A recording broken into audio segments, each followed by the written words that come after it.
पत्थर से बनी इमारत पहले मकान और फिर घर में तब्दील हो जाती है। लेकिन ये जो सफर है ना, मकान से घर बनने का, ये बड़ा खूबसूरत होता है, दिल को सुकून देता है, होठों पे मुस्कुराहट लाता है। तो चलिए मुस्कुराते हुए स्वागत करते हैं अपने रियल एस्टेट शो का, जिसका नाम है हाउस दैट, जहां आपको मिलेगी प्रॉपर्टी से जुड़ी हर छोटी बड़ी जानकारी।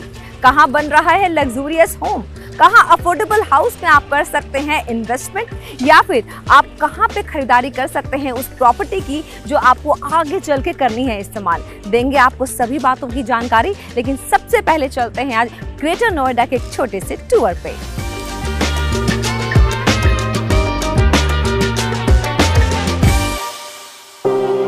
नोएडा के बेहतरीन इंफ्रास्ट्रक्चर के बाद ग्रेटर नोएडा में भी काफी बदलाव नजर आया।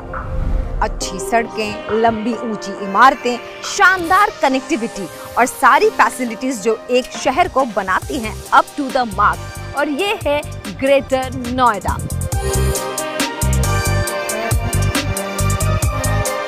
एक्सप्रेस एस्ट्रा ये नाम है उस लग्जूरियस प्रोजेक्ट का जिसने जगह बनाई है हमारे पहले सेगमेंट इन द स्पॉटलाइट में। So let's check it out.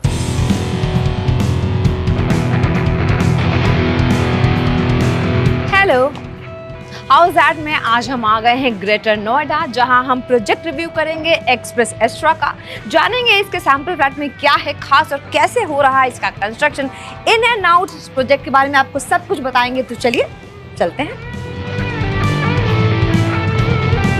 Construction quality कैसी है, कंस्ट्रक्शन हो रहा है, पोजीशन मिलने वाला है, लेकिन जब पोजीशन मिल जाएगा तो घर किस तरीके से तैयार होगा उसके लिए सैंपल फ्लैट पे एक नजर डालना जरूरी है। तो चलिए इसको भी देखते हैं।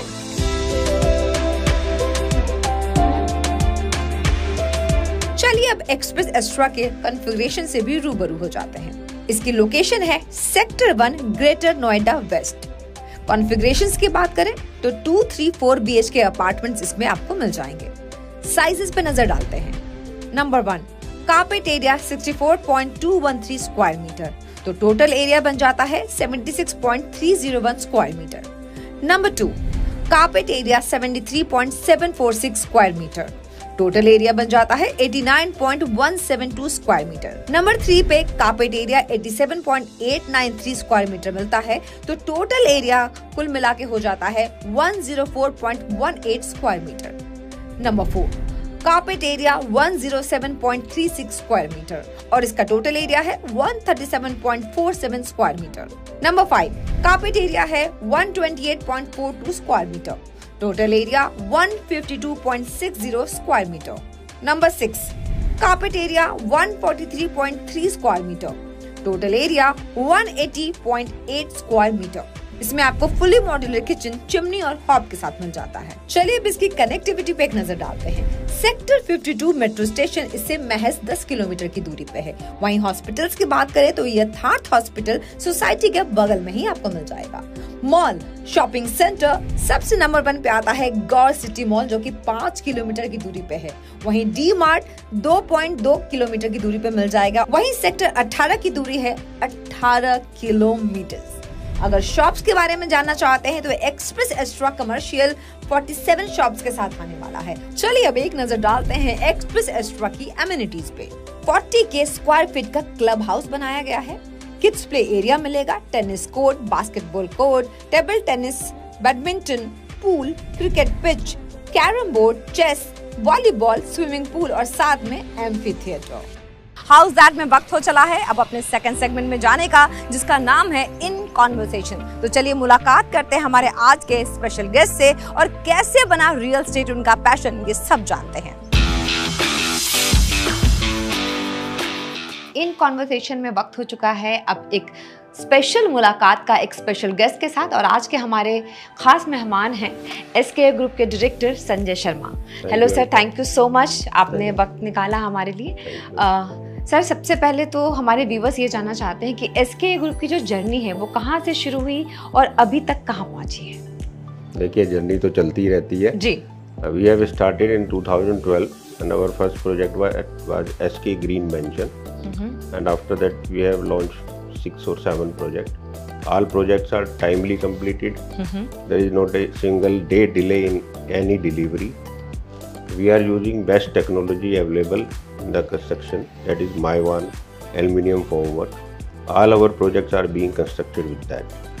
So with grace of God and support of our customers, तो अभी तक हमारे प्रोजेक्ट सभी डिलीवर हुए हैं, टाइम से हुए हैं, और अच्छा कोशिश है हमारी कि आगे हम और भी बेटर अपने काम को करें और भी कस्टमर का कॉन्फिडेंस हमारे प्रोजेक्ट्स पे आए।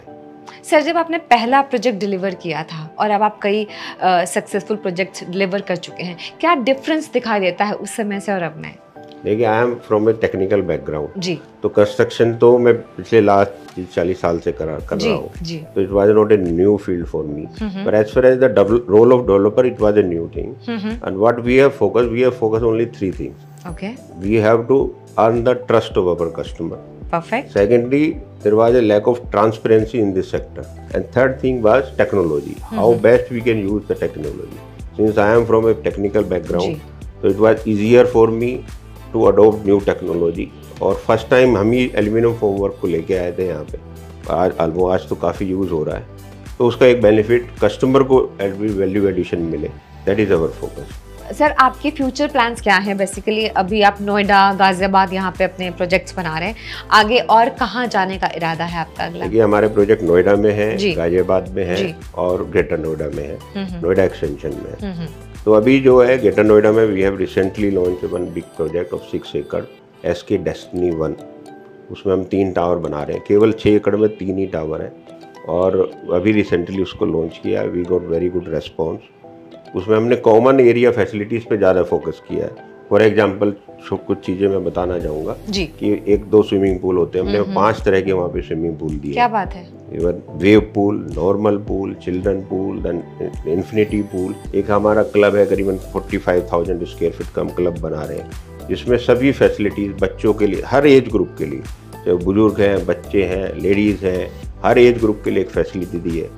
आजकल हेल्थ पे बड़े कॉन्शियस हैं पब्लिक, तो एक प्रॉपर जिम, योगा एंड वो एरिया, बच्चों के लिए डिफरेंट क्लासेस होती हैं, उसके लिए हमने dedicated dance activities area provide किया है।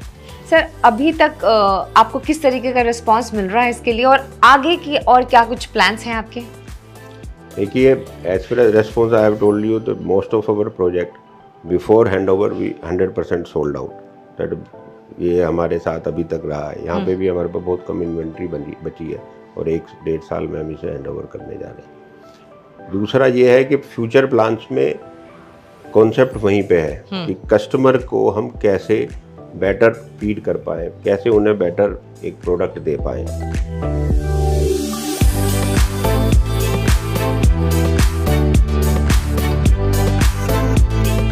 Thank you sir, thank you so much and all the best. Thank you very much. I am sure आपको समझ में आ गया होगा कि SK ग्रुप का जो विजन है वो क्या है और कैसे वो टाइम के पहले डिलीवरी करते हैं। ये बहुत अच्छी बात है ज़रूर, ये बहुत ही इंपॉर्टेंट है एक्चुअली। कस्टमर्स को इससे ज़्यादा खुशी किसी बात से नहीं मिल सकती है।